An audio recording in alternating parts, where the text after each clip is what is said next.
'ఉఫోరియా' అనే సినిమా గుణశేఖర్ గారిది ఈరోజు రిలీజ్ అయింది. ఈ సినిమా ఎలా ఉందో మాట్లాడుకుందాం.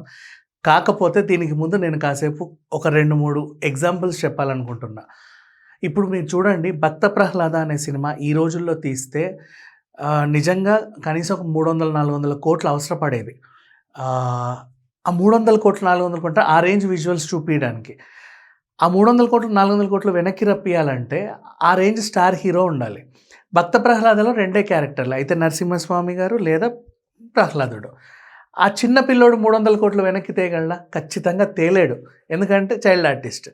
పోనీ నరసింహస్వామి అవతారంలో నువ్వు ఎంత స్టార్ హీరోని పెట్టినా సరే ఫేస్ మాత్రం మనం సింహందే ఇవ్వాలి కాబట్టి ఆ హీరో కూడా అన్ని డబ్బులు తేలేడు. కాబట్టి ఏం చేశారంటే అయినప్పటికీ ఈ జనరేషన్‌కి మహావతార్ నరసింహ గురించి తెలియాలి కాబట్టి మన చేతుల్లో ఉన్న అమృత హస్తాలు అవన్నీ యానిమేషన్ రూపంలో చూపించారు. అయినప్పటికీ భారీ ఖర్చయింది. ఆఫ్‌కోర్స్ ఎగబడి చూశారు. ఈవెన్ తీసిన వాళ్ళు హ్యాపీ, చూసిన వాళ్ళు కూడా హ్యాపీ. అబ్బా! ఒక మంచి చరిత్ర మళ్ళీ మనకు తెలిసిందా అని. ఎందుకంటే బ్లాక్ అండ్ వైట్ ప్రహ్లాదుడిని ఇప్పుడు వేస్తే చూడట్లే ఈ జనరేషన్. సరే అది పక్కన పెట్టేద్దాం. నెక్స్ట్ ఇప్పుడు యానిమేషన్ సిరీస్ కదా. తర్వాత మనకు శాకుంతలం లాంటి స్టోరీ కావాలి, భరతుడి స్టోరీ కావాలి. మన భారతదేశం ఎలా పుట్టింది ఏంటి ఇట్లాంటి స్టోరీ కూడా మనం 10 మందికి చెప్పాలి. అలా చెప్పాలి అనుకున్నప్పుడు ఒక డైరెక్టర్ ముందుకు వచ్చి ఒక సినిమా తీశాడు. యాక్చువల్గా ఏంటి అప్పటికీ స్టార్ హీరోయిన్ని కొంతమంది మంచి క్యాస్టింగ్ని పెట్టుకున్న విజువల్ పరంగా సినిమాకి కనీసం ఒక 100, 150 కోట్లు అవసరపడుతుంది ఆ సబ్జెక్ట్కి. కానీ అంత బడ్జెట్ పెట్టలేక ఏదో ఉన్నంత బడ్జెట్ని పెట్టేసి శాకుంతలం అనే సినిమాని చూపించాడు. పుస్తకంలో చదివిన దానికంటే, కార్టూన్ రూపంలో చూసిన దానికంటే రియల్గా మనుషులు కనిపిస్తున్నారు కాబట్టి ఇంకా బాగా చూడొచ్చు. కానీ చాలామంది ఈ సినిమా చూసి ఆ కథ నేర్చుకోవడం కంటే ఇదేంటి ఇలా ఉంది, ఈ గ్రాఫిక్ ఇలా ఉంది, ఇది ఇలా ఉందని చెప్పేసి కథని మర్చిపోయి సినిమాని చాలా విధాలుగా ఇబ్బంది పెట్టి అటు సినిమా చూడలేకపోయారు, జనాలకి చూపించలేకపోయారు, వీళ్ళు కూడా ఫెయిల్ అయ్యారు. కానీ గుణశేఖర్ గారు సక్సెస్ అయ్యారు. ఒక పాత పురాతనమైనటువంటి స్టోరీని ఈ జనరేషన్కి అందించాలి అని. ఎందుకంటే 3 దశాబ్దాలకు పైగా ఉన్నటువంటి డైరెక్టర్ ఓ రుద్రమదేవి స్టోరీ కూడా 10 మందికి తెలియాలి, ఈ స్టోరీ 10 మందికి తెలియాలి, ఆ స్టోరీ 10 మందికి తెలియాలి. నా వల్ల సమాజానికి ఏదో ఒక ఉపయోగం ఉండాలని పరితపించే డైరెక్టర్ కాబట్టి ఈ శాకుంతలం సినిమా తీశారు. కానీ ఎవరు దాన్ని ఆదరించాల. ఇట్స్ ఓకే, ప్రాబ్లం ఏం లేదు. కానీ అటెంప్ట్ విషయంలో హీ పాస్డ్. ఇప్పుడు అసలు విషయానికి వస్తే ఉఫోరియా అనే సినిమా తీశాడు. ఈ జనరేషన్ కుర్రాలకి మళ్ళీ ఒక మెసేజ్ ఇవ్వాలనుకున్నాడు. కాకపోతే ఏంటంటే ఈసారి విఎఫ్ఎక్స్ పరంగా, గ్రాఫిక్స్ పరంగా, ఇంకో పరంగా, ఆ పరంగా, టెక్నికల్ వాల్యూస్ పరంగా ఈ ఇబ్బంది పడలేదు, ఇబ్బంది పెట్టదలుచుకోలేదు. ఎందుకంటే భారీ సెట్టింగ్స్ ఏం లేవు. మంచి విషయం చెప్పాలనుకున్నా కాబట్టి ధైర్యం చేసి ₹4 ఖర్చు పెట్టి మరి ఫుల్ లెంత్ మంచి ఆర్టిస్టులను పెట్టుకొని ఒక ఫుల్ లెంత్ సినిమాని ఇప్పుడున్న ఈ జనరేషన్కి అందించారు. అదే ఉఫోరియా. ఇప్పుడు ఆ సినిమా ఎలా ఉందనేది మాట్లాడుకుందాం. మన దురంధర్ హీరోయిన్ సారా, తను ఫస్ట్ సినిమా అనుకుంటా మేబీ ఇది. దురంధర్ హిట్ తర్వాత మంచి క్రేజ్ వచ్చింది.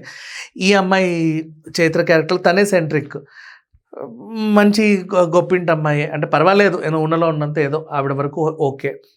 ఫ్రెండ్స్తో కలిసి పబ్కి వెళ్ళడం, అక్కడ ఆకతాయిలు అందరు మైనర్లు. ఇక్కడ మీరు చూస్తున్నటువంటి పిక్చర్, ఈ పిల్లల్లోకి డ్రగ్స్కి బానిసై ఏవో పిచ్చి కోరికలు పుట్టడం, అలా ఈ పిల్ల మీద అఘాయిత్యం చేయడం, ఇలా జరిగిపోయింది. నేను ప్రతి పదాన్ని నొక్కి అక్కడి నుంచి చెప్పలేకపోతున్నాను. ఎందుకంటే యూట్యూబ్ కంటూ కొన్ని రూల్స్ అండ్ గైడ్లైన్స్ ఉన్నాయి. మనం కొన్ని పదాలు వాడకూడదు, అది రోబో.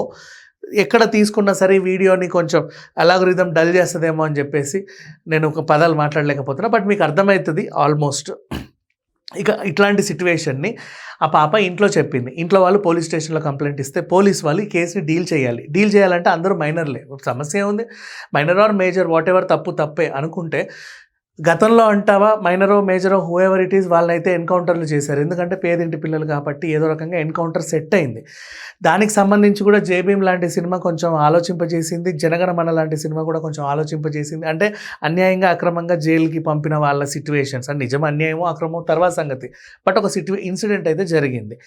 ఇప్పుడేంటి ఇక్కడ చేసిన వీళ్ళందరూ కూడా పెద్ద ఇంటి పిల్లలు, అంటే లైక్ అసలు ఈ సమాజం మొత్తంలో ఇవి రిచెస్ట్ పర్సన్స్ 5 తీస్తే వీళ్ళే ఉంటారేమో అన్నట్లుగా రాజకీయంగా, వ్యాపారపరంగా బాగా ఉన్నతంగా బాగా సంపాదించినటువంటి వ్యక్తుల పిల్లలు వీళ్ళంతా. మరి పోలీసు ఈ కేసు ఎలా డీల్ చేస్తారు? డబ్బు కమ్ముడు పోతాడా, లేకపోతే నిజాన్ని కాపాడుతాడా, అమ్మాయికి న్యాయం చేస్తాడా? ఈ కోణంలో చూసుకుంటే ఈ సినిమా యాక్చువల్గా ఈ సబ్జెక్ట్ ఎంచుకున్నాడు గుణశేఖర్. మిగతా కథాంశం అంతా మీరు తెర మీదే చూడండి. ఎక్కువ చెప్తే స్టోరీ అంతా చెప్పినట్టు ఉంటుంది. అయినప్పటికీ ప్రిడిక్టబుల్ స్టోరీయే.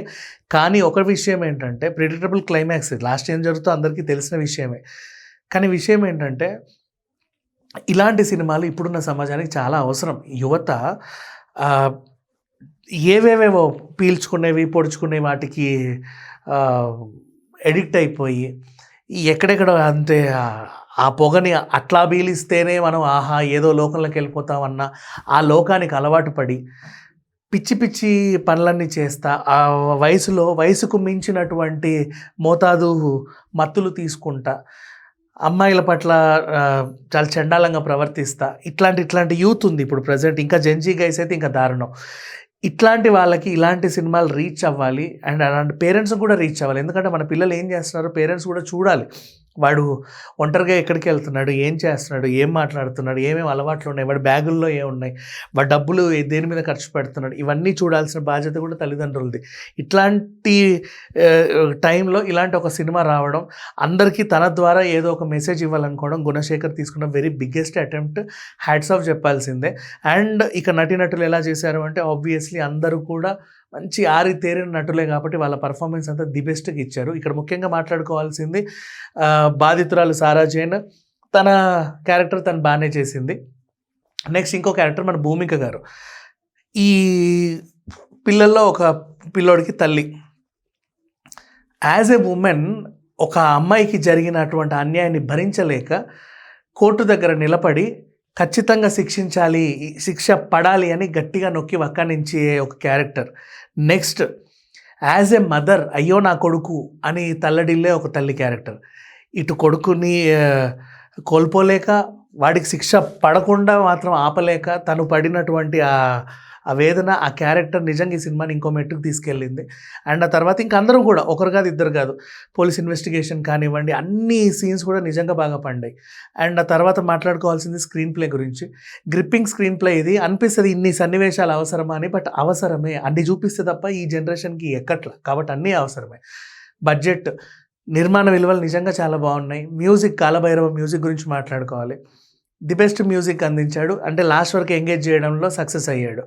మొత్తం ఎడిటింగ్ అన్నీ కూడా అన్ని రంగాల్లోనూ ఈ సినిమా 360 డిగ్రీస్లో నిజంగా చాలా బాగుంది. ఇలాంటి సినిమాలకు రేటింగ్ ఇచ్చే అర్హతలు కూడా ఎవరికి లేవు. అయినప్పటికీ కూడా అందరూ చూడాలి అని చెప్పాలి కాబట్టి ఒక రేటింగ్ ఇచ్చిన 5/5. దీంట్లో ఎక్కడ కూడా సమాజాన్ని పెడదవ పట్టించే అంశాలు ఏమీ లేవు. 10 మంది నేర్చుకునే సినిమా ఇది. మీరు కూడా చూసిన ప్రతి ఒక్కరు ఇంకో 10 మందికి ఈ సినిమాని సజెస్ట్ చేసేలాగా ఉంటుంది తప్పితే అస్సలు కూడా ఏమాత్రం డిసప్పాయింట్ చేయడు. నా మాట నమ్మి ఈ weekend the best choice cinema అంటే ఉఫోరియా. ఇక ఎంటర్టైన్మెంట్ కావాలంటే మీకు చాలా సినిమాలు ఉన్నాయి, కానీ సమాజానికి ఉపయోగపడే సినిమా, ఒక మంచి విషయం నేర్చుకోవాలి, మన పిల్లలు ఎలా ఉన్నారు నేర్చుకోవాలి, ఇంకెవరికైనా ఏదన్నా మంచి సందేశం ఇవ్వాలి అంటే Euphoria the best choice. Thank you so much.